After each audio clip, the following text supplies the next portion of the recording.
அஜித்குமார் அப்படிங்கிறவரை வந்து ஸ்டேஷன் கூட்டு போகாமல் ஏன் வெளியில் வேற வேறு இடங்களில் கூட்டு போய் அடித்து சித்திரவதைப்படுத்தணும் அப்படின்னு சொல்லி யோசிக்கும் போது ரீசெண்ட் இயர்ஸில் தமிழ்நாட்டில் நடந்த லாக்அப் டெத்தில் ஒரு சார்ஜ் ஷீட் கூட இன்னும் போடப்படல. அதே மாதிரி குற்றம் சாட்டப்பட்டவங்களுக்கு இது வரைக்கும் தண்டனை கிடைக்கப்படல அப்படிங்கிற ஒரு அதிர்ச்சியான தகவல் தான் கிடச்சிருக்கு. 2020 நடந்த ஜெயராஜ் ஃபெனிக்ஸ் லாக்அப் டெத்தோட அந்த வழியே இன்னும் மறையாத சமயத்தில் ரீசெண்டாக சிவகங்கையில் ஒரு லாக்அப் டெத் நடந்திருக்கிறதா நியூஸில் வந்திருக்கு. அந்த கேஸில் பார்த்தீங்கன்னா அந்த அஜித்குமார் அப்படிங்கிறவரை சந்தேகத்தின் பேரில் விசாரணைக்கு கூட்டு போய் ஸ்டேஷனுக்கு அழைச்சிட்டு போகாமல் வேறு இடங்களுக்கு கூட்டு போய் போலீஸ் வந்து விசாரிச்சிருக்காங்க, அடித்து சித்திரவதை பண்ணியிருக்காங்க. அங்கே தான் போலீஸோட ஒரு சூழ்ச்சமே இருக்குது. அது என்ன சூழ்ச்சமோ அதே மாதிரி ரீசெண்டாக போலீஸ் வந்து தங்களோட பவரை காட்டுறேன், கெத்தை காட்டுறேன் அப்படின்னு சொல்லி அட்ராசிட்டிஸ் பண்ணி பல்பு வாங்கின 7 சம்பவங்கள் நடந்திருக்கு. அது இது வரைக்கும் வெளியே வரல. அது என்னென்ன 7 சம்பவங்கள், இதே மாதிரி நாளைக்கு உங்களுக்கு ஏதாவது ஒன்று நடந்துச்சு, நீங்கள் போலீஸ் ஸ்டேஷனில் போய் கம்ப்ளைண்ட் கொடுக்க போகிறீங்க, இல்லை போலீஸ் வந்து உங்களை விசாரணை கூப்பிட்றாங்க, இல்லை போலீஸ் ஸ்டேஷனில் கம்ப்ளைண்ட் கொடுக்குறப்போ போலீஸ் ஸ்டேஷனுக்குள்ள வீடியோ எடுக்கலாமா கூடாதா, அப்படி எடுக்கிறப்போ உங்களுக்கு என்ன நடக்க வாய்ப்பு இருக்குது, அப்போ உங்களுக்கு என்னென்ன ரைட்ஸ் இருக்குது, அதுக்கு முன்னாடியே நம்ம என்னென்ன பண்ணிக்கணும் அப்படிங்கிறத பற்றி இந்த சிவகங்கை இஷ்யூ வச்சு டீட்டெயிலாக ஒவ்வொன்றா பார்த்தலாம். ஸோ இந்த வீடியோ ஸ்கிப் பண்ணாமல் முழுசாக பாருங்கள். இன்றைக்கி நாளும் இந்த வீடியோ என்னைக்காவது ஒரு நாள் கண்டிப்பாக உங்களுக்கு யூஸ்ஃபுல்லாக இருக்கும். சிவகங்கையில் என்ன நடந்துச்சுன்னு உங்களுக்கு எல்லாருக்கும் ஓரளவுக்கு தெரியும். இருந்தாலும் நாங்கள் சுருக்கமாக சொல்லிடுறோம். சிவகங்கை மாவட்டத்தில் திருப்போணத்தில் தான் மடப்புறம் காளியம்மன் கோயில் இருக்குது. எனக்கு பக்கத்தில் தான் சிவகாசி. நான் அங்கே அடிக்கடி போயிருக்கேன். எனக்கு ஏதாவது மொட்டை பொண்ணு கூட அங்கே தான் போடுவாங்க. போன மாதம் கூட நான் அந்த கோயிலுக்கு போயிருக்கேன். இப்போ அந்த கோயிலில் காவலாளியாக அஜித்குமார் அப்படிங்கிற வேலை பார்த்துருக்காரு. அப்போ அங்கே வந்து காரில் வந்து 2 பெண்மணி வந்து இறங்கியிருக்காங்க. அந்த காரை வந்து பார்க் பண்ண சொல்லி அவர்கிட்ட கொடுக்கவும், அவருக்கு எனக்கு கார் ஓட்ட தெரியாதுன்னு சொல்லி அந்த சாவியை வாங்கி அவரோட ஃப்ரெண்ட்ஸ் 2 பேர்கிட்ட கொடுக்கவும், அதுக்கப்புறம் அவங்க காரில் ஏறி திருப்பி ரிட்டர்ன் போகும்போது தான் தெரிஞ்சது காரில் இருந்த பணமும் நகையும் காணோம்னு சொல்லி அவங்க போலீஸில் கம்ப்ளைண்ட் பண்ணேன். போலீஸ் வந்து சந்தேகத்தின் பேரில் இவரை அழைச்சிட்டு போய் போலீஸ் ஸ்டேஷன் கூட்டு போகாமல் வெவ்வேறு இடங்கள் அந்த பகுதியில் வச்சு அவரை விசாரித்து அடித்து சித்திரவதை பண்ணி அவர் அடி தாங்காமல் இந்த இடத்துல தான் ஒழிச்சு வச்சிருக்கேன் அப்படின்னு சொல்லி பொய் சொல்ல, அதை நம்பி அங்கே போலீஸ் அவரை கூட்டு போகும்போது அங்கே போய் செக் பண்ணி பார்க்கும்போது நகை இல்லைங்கவும், நான் அடி தாங்காமல் தான் நான் உண்மையை பொய் சொன்னேன் அப்படின்னு சொல்லி அவர் சொல்லவும் போலீஸ் மேற்கொண்டு வெறியாகி அவர் அடித்து சித்திரவதை பண்ணி, அதாவது தண்ணி கேட்டிருக்காரு, மிளகாப்பொடியை தண்ணி கொடுக்காம மிளகாப்பொடியை தூவிலாம் வந்து சித்திரவதை பண்ணியிருக்கிறதா ரீசெண்டாக பிபிசி நியூஸுக்கு வந்து ஒருத்தர் வந்து பேட்டி கொடுத்துருக்காரு. அந்த ஆர்டிகல் கூட பிபிசியில் வந்திருக்கு. அதாவது அந்த இடத்துக்கு அவர் கூட்டு வரும்போது நடந்து தான் கூட்டம் வந்திருக்காரு. ஆனால் திருப்பி அந்த இடத்துல இருந்து அவர் அழைச்சிட்டு போகும்போது வந்து தூக்கிட்டு போயிருக்காங்க. அந்த அளவுக்கு அடிச்சு சித்திரவதை பண்ணியிருக்கதா சொல்றாங்க. அதுக்கப்புறம் அவரை வந்து மதுரை ஜிஹெச் கொண்டு போயிருக்காங்க. அவர் வந்து இறந்துட்டான்னு சொல்லவும் போஸ்ட்மார்ட்டம் பண்ணியிருக்காங்க. அப்புறம் அவரோட உடலை எரிக்கவும் செஞ்சுட்டாங்களாம். இந்த கேஸில் வந்து சம்மந்தப்பட்ட 5 போலீஸை அரெஸ்ட் பண்ணி 15 நாள் நீதிமன்ற காவல்லே வச்சிருக்காங்க. இப்போ இந்த கேஸில் இறந்து போனவரோட தம்பியும் கூட்டு போய் அவர் முன்னாடியே அவரையும் அடிச்சு சித்திரவதை பண்ணியிருக்கிறதா அவரே வந்து நியூஸ் சேனலில் பேட்டி கொடுத்தது நீங்களே பார்த்துருப்பீங்க. இது சம்மந்தமாக மதுரை ஹைகோர்ட் பிரான்ச் என்ன சொன்னாங்கன்னா, சம்மந்தப்பட்டவர் வந்து என்ன தீவிரவாதியா, அவர் என்ன உங்களை ஆயுதத்தை கொண்டு வந்து தாக்க வந்தாரா, அவரையும் இப்படி அடிச்சு சித்திரவதை பண்ணியிருக்கீங்க அப்படின்னு சொல்லி கோர்ட் அவங்களோட கண்டனத்தை தெரிவிச்சிருக்காங்க. அதுபோக கடந்த 4 வருஷத்துல 24 லாக்அப் டெத் நடந்திருக்கிறதாவும் கோர்ட் வந்து போலீஸ் தரப்புல வந்து கவர்மெண்ட்ல வந்து விளக்கம் கேட்டிருக்காங்க. சரி, இந்த சிவகங்கை லாக்அப் டெத் கேஸில் அந்த அஜித்குமார் அப்படிங்கிறவரை வந்து ஸ்டேஷன் கூட்டு போகாமல் ஏன் வெளியில் வேற இடங்களில் கூட்டு போய் அடித்து சித்திரவதைப்படுத்தணும் அப்படின்னு சொல்லி யோசிக்கும் போது 2020 நடந்த ஒரு கேஸில் சுப்ரீம் கோர்ட் சொன்ன தீர்ப்பு தான் அதுக்கு காரணமாக இருக்கும். என்ன அப்படின்னா, போலீஸ் ஸ்டேஷன் அப்புறம் புலனாய்வு அமைப்புகள் இங்கெல்லாம் வந்து காவலர்கள் உடைமாற்றும் அறை அப்புறம் கழிப்பறை இதை தவிர்த்து அந்த ஸ்டேஷனில் அந்த அமைப்பில் வந்து எல்லா இடங்கள்லையுமே சிசிடிவி கேமரா வைக்கணும். அதாவது நைட் டைமில் கூட கிளியராக ரெக்கார்ட் ஆகிற மாதிரியான ஒரு சிசிடிவி கேமரா வைக்கணும். சவுண்டு முதற்கொண்டு கிளியராக ரெக்கார்ட் ஆகிற மாதிரி ஒரு சிசிடிவி கேமரா வைக்கணும். அதில் பதிவாகிற ஃபுட்டேஜஸ் வந்து 12லேருந்து 18 மாதம் வரைக்கும் பாதுகாத்து வைக்கணும். இதுக்கு வந்து பொறுப்பு வந்து அந்த ஸ்டேஷனில் இருக்கக்கூடிய SHO காவல் நிலைய பொறுப்பு அதிகாரிகிட்ட தான் இருக்குது. இதை மேற்பார்வையிடுறதுக்கு வந்து மாநில அளவிலையும் மாவட்ட அளவிலையும் ஒரு மேற்பார்வை குழு அமைக்கணும் அப்படின்னு சொல்லி சுப்ரீம் கோர்ட் வந்து 2020 ஒரு தீர்ப்பு சொல்லியிருக்கு. பட் அந்த தீர்ப்பு தமிழ்நாட்டிலும் இல்லை எல்லா மாநிலங்களும் முழுவதுமாக நடைமுறைப்படுத்தப்பட்டிருக்கா அப்படிங்கிறது ஒரு பெரிய கேள்விக்குறி தான். ஹரியானா, உத்தரப்பிரதேஷ், அஸ்ஸாம் இந்த 3 ஸ்டேட்டில் வந்து காவல் நிலையத்தில் வந்து சிசிடிவி கேமரா வைக்கணும் அப்படிங்கிறது வந்து முழுசாக இம்ப்ளிமெண்ட் பண்ணிட்டாங்க. பட் தமிழ்நாட்டில் எல்லா ஸ்டேஷன்லையும் இம்ப்ளிமெண்ட் பண்ணியிருக்காங்களா அப்படிங்கிறத RTI போட்டு தான் கேட்கணும். கேட்டுட்டு உங்களுக்கு நாங்கள் பதில் சொல்கிறோம். ஸோ இந்த மாதிரி சுச்சுவேஷனில் தான் அந்த திருப்புவனம் போலீஸ் ஸ்டேஷன்லையும் சிசிடிவி கேமரா இருந்திருக்கலாம். ஸோ அந்த ஆதாரத்தை அவாய்ட் பண்ணுறதுக்காகத்தான் அவங்க வந்து வெளியில் கூட்டு போய் வேற இடங்களை அடிச்சு சித்திரவதை பண்ணியிருக்கலாம் அப்படிங்கிறது எங்களோட ஒரு கேள்வியாக இருக்குது. இதே மாதிரி தமிழ்நாட்டில் ரீசெண்டாக ஒரு 7 சம்பவங்களில் போலீஸ் வந்து தங்களோட கெத்தை காட்டுறேன், பவரை காட்டுறேன் அப்படின்னு சொல்லி அட்ராசிட்டிஸ் பண்ணி பல்ப் வாங்கின 7 சம்பவங்கள் நடந்திருக்கு. அது என்னன்னா, 1999 தூத்துக்குடியில் தாளமுத்து நகர் போலீஸ் ஸ்டேஷனில் விசாரணை கைதியை அடிச்சே கொண்ட ஒரு கேஸில் வந்து டிஎஸ்பி அப்புறம் 8 போலீஸுக்கு வந்து ஆயுள் தண்டனையும் 10,000 ஃபைன் போட்டிருக்காங்க.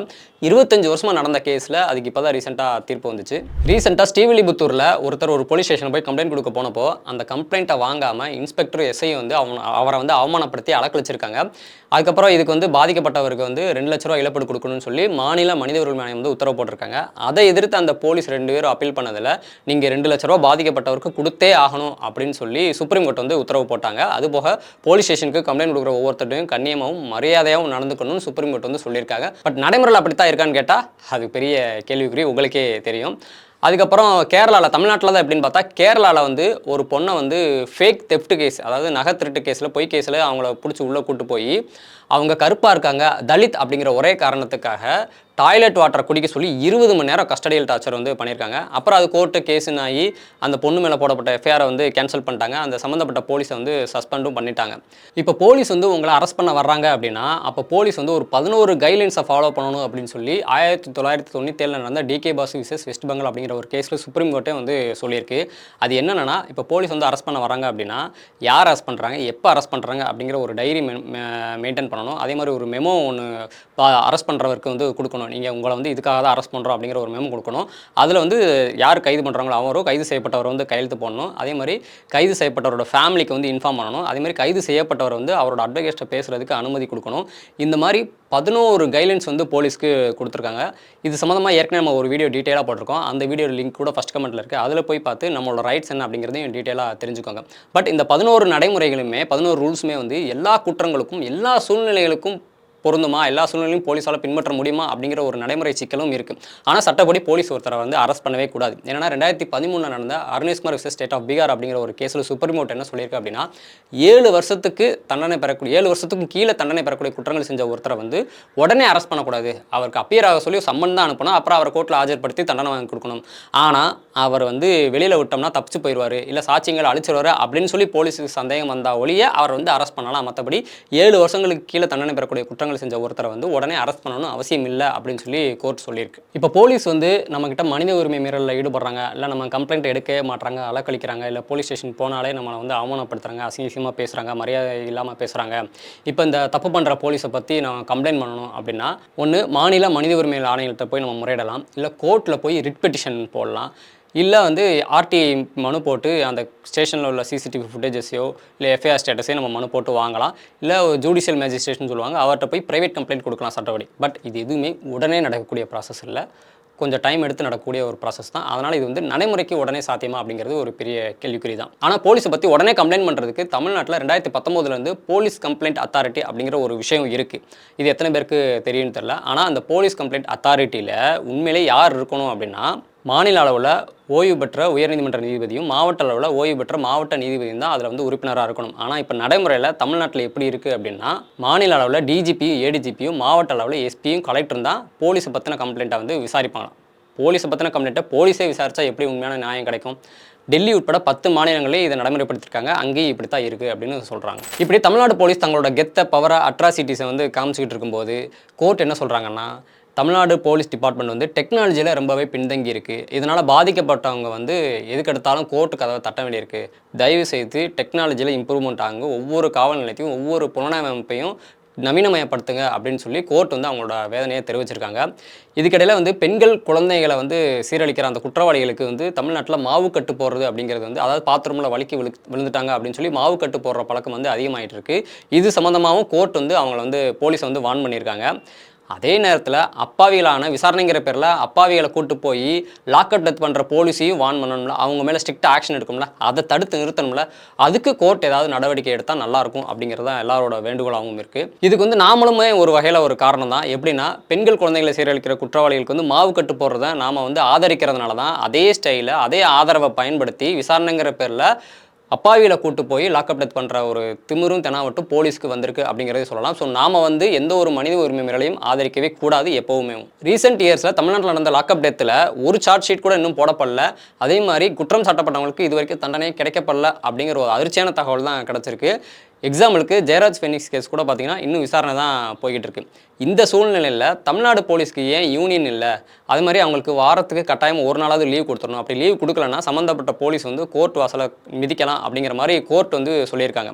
ஸ்காட்லாந்து யார்டுன்னு பெருமையாக பேசப்படுற தமிழ்நாடு போலீஸ் வந்து மன உளைச்சலில் சுற்றிக்கிட்டு இருக்காங்க, அவங்களுக்கு வந்து கவுன்சிலிங் கொடுக்கணும் அப்படின்னு நான் சொல்லலை. 5th போலீஸ் கமிஷன் வந்து ஒரு ரெக்கமெண்டேஷன் கொடுத்துருக்காங்க, போலீஸ் டிபார்ட்மெண்ட்டில் நிறையா சீர்திருத்தங்கள் பண்ணணும் அப்படின்னு சொல்லி. அப்போ தான் போலீஸ் பப்ளிக் ரிலேஷன்ஷிப் வந்து இம்ப்ரூவ் ஆகணும் அப்படின்னு சொல்லியிருக்காங்க. பட் இப்போ அதெல்லாம் என்ன ஆச்சுன்னே தெரியல. இப்போ போலீஸ் ஸ்டேஷனில் நம்ம சாதாரண ஒரு கம்ப்ளைண்ட் கொடுக்க போனோம்னாலே அவ்வளோ சீக்கிரமாக கம்ப்ளைண்ட் எடுத்துட மாட்டாங்க, அதை தட்டி கழிக்க தான் பார்ப்பாங்க, இல்லை சமாதானப்படுத்த தான் பார்ப்பாங்க. அப்படி நம்ம கம்ப்ளைண்ட்டை எடுத்துக்கோங்க அப்படின்னு சொல்லி நம்ம லைட்டாக குரலை ஒசத்தினாலோ இல்லை ரூல்ஸ்லாம் பேசினாலோ அப்போ தான் வந்து போலீஸோட உண்மையான முகம் நமக்கு தெரிய வரும். என்ன காரணம் அப்படின்னா, சிஎம்மோட நேரடி கண்ட்ரோலில் தான் போலீஸ் டிபார்ட்மெண்ட் இருக்குது. அதே மாதிரி இந்த சிஎம்னு இல்லை, இந்த கவர்மெண்ட் இல்லை, எந்த கவர்மெண்ட் வந்தாலும் எந்த சிஎம் வந்தாலும் போலீஸ் டிபார்ட்மெண்ட்டை அவங்களோட நேரடி கண்ட்ரோலில் அவங்க எடுத்துக்கிறாங்க. ஸோ சிஎம்ஏ இருக்கார், டிஜிபி இருக்கார், ஸோ நம்ம நம்பியிருக்கிற நம்ம போலீஸ் டிபார்ட்மெண்ட் இருக்குது, அவங்க வந்து நம்ம போலீஸ் டிபார்ட்மெண்ட் நம்மளை கைவிட மாட்டாங்க அப்படிங்கிற ஒரு தைரியத்தில், ஒரு தெனாவட்டில், ஒரு அசால்ட்டுத்தனத்தில் மிஞ்சி மிஞ்சி என்ன பண்ணுவாங்க, ஒன்று சஸ்பெண்ட் பண்ணுவாங்க, இல்லாட்டி ஆயுதப்படைக்கு தூக்கி போடுவாங்க, அதுக்கப்புறம் திருப்பி நம்ம போலீஸ்க்கு வந்துக்கலாம் அப்படிங்கிற ஒரு அசால்ட்டு, ஒரு தெனாவட்டு, போலீஸ் இருக்காங்க, சிஎம் இருக்காங்க அப்படிங்கிற ஒரு தைரியத்தில் தான் ஒவ்வொரு போலீஸுமே லாக்அப் டெத் பண்ணிகிட்டு இருக்காங்க. விசாரணைங்கிற பேரில் அப்பாவியில் அழைச்சிட்டு போய் அடிச்சுக்கிட்டு இருக்காங்க, சித்திரவதை பண்ணிகிட்டு இருக்காங்க. போலீஸ் ஸ்டேஷனுக்கு கம்ப்ளைண்ட் கொடுக்க வர பொதுமக்கள்கிட்ட மரியாதை இல்லாமல் பேசிகிட்டு இருக்காங்க. இப்படி போலீஸ் ஸ்டேஷனுக்குள்ளே ஒருத்தர் வந்து வீடியோ எடுத்துட்டாரு அப்படிங்கிற ஒரு கேஸில் கோர்ட் என்ன சொன்னாங்கன்னா, அதை நீங்களே பாருங்கள். Tell me, under which section this video recording is prohibited if you are doing some illegality? அதாவது போலீஸ் ஸ்டேஷனுக்குள்ளே வீடியோ எடுக்கக்கூடாதுன்னு சொல்லி எந்த சட்டம் சொல்லுது அப்படின்னு சொல்லி ஜட்ஜு வந்து அந்த வக்கீலை பார்த்து கேட்டிருப்பார். இது எல்லாத்துக்கும் தீர்வு என்னென்னா, போலீஸை பற்றின கம்ப்ளைண்ட்டை போலீஸே விசாரிக்காமல் ஓய்வு பெற்ற நீதிபதி தான் விசாரிக்கணும். அதே மாதிரி போலீஸை பற்றி இங்கே இப்படி கம்ப்ளைண்ட் பண்ணலாம் அப்படிங்கிற அந்த நடைமுறைகள் வந்து எளிமையாக்கப்படணும். அந்த நடைமுறைகள் வந்து எல்லா ஸ்டேஷன்லையும் பொதுமக்களுக்கு வந்து தெளிவாக தெரிகிற மாதிரி நோட்டீஸ் போர்டில் எழுதி ஒட்டி வைக்கணும். எல்லா போலீஸ் ஸ்டேஷன்லையும் சிசிடிவி கேமரா கண்டிப்பான முறையில் இருக்கணும், அது சரியான முறையில் வேலை செய்யணும், அந்த ஃபுட்டேஜஸ் வந்து சரியான முறையில் பாதுகாக்கப்படணும். இதெல்லாம் சரியாக நடக்குதா அப்படிங்கிற அந்த மேற்பார்வைக்குழு சரியான முறையில் கண்காணிக்கணும். அதே மாதிரி இப்போ ஏதாவது துரதிருஷ்டவசமாக லாக்அப் டார்ச்சர் நடக்குது, இல்லை லாக்அப் டெத் நடக்குது அப்படின்னா அந்த போலீஸை வந்து சஸ்பெண்ட் பண்ணாமல் உடனடியாக டிஸ்மிஸ் பண்ணணும். அப்படி தீர்ப்பை வந்து அவங்க தப்பு பண்ணாங்கன்னு உறுதியாகிடுச்சுன்னா அவங்களுக்கு உடனே தண்டனையை அறிவிக்கணும். அப்படி தண்டனையை அறிவிச்சவங்களோட லிஸ்ட்டை வந்து ஸ்டேஷனில் ஒட்டி வைக்கணும். இவங்கெல்லாம் வந்து லாக்அப் டெத் பண்ணாங்க அப்படின்னு சொல்லி அந்த லிஸ்ட்டை ஒட்டி வைக்கணும். முக்கியமாக போலீஸ் ஸ்டேஷனுக்கு கம்ப்ளைண்ட் கொடுக்குற வர பொதுமக்களையும் அக்யூஸ்டாக வர்றவங்களையும் எப்படி ஹேண்டில் பண்ணணும் அப்படிங்கிற ஒரு பேசிக்கான ஒரு ட்ரைனிங்கை வந்து எல்லா போலீஸுக்கும் கொடுக்கணும். இதெல்லாம் நடந்தால் மட்டும்தான் இன்னொரு லாக்அப் டெத் நடக்காது அப்படிங்கிறது தான் எங்களோட கோரிக்கையாக இருக்குது. பொறுத்திருந்து பார்க்கலாம். இந்த லாக்அப் டார்ச்சருக்கு எதிராக காவல் சித்திரவதைக்கு எதிரான கூட்டணி அமைப்பு, அதாவது ஜாக்ட் அப்படிங்கிற அமைப்பு, அப்புறம் மனித உரிமைகள் அமைப்பு, அப்புறம் சமூக ஆர்வலர்கள், இவங்கெல்லாம் தொடர்ந்து செயல்பட்டுக்கிட்டு இருக்காங்க இந்த காவல் சித்திரவதைகளுக்கு எதிராக. ஸோ அவங்களுக்கு நம்ம நாட்டு நலம் சேனல் சார்பாக நன்றியை தெரிவிச்சுக்கிறோம். நன்றி. உங்கள் நண்பன் பேரளவுல இல்லாம செய்யல காட்டணும்.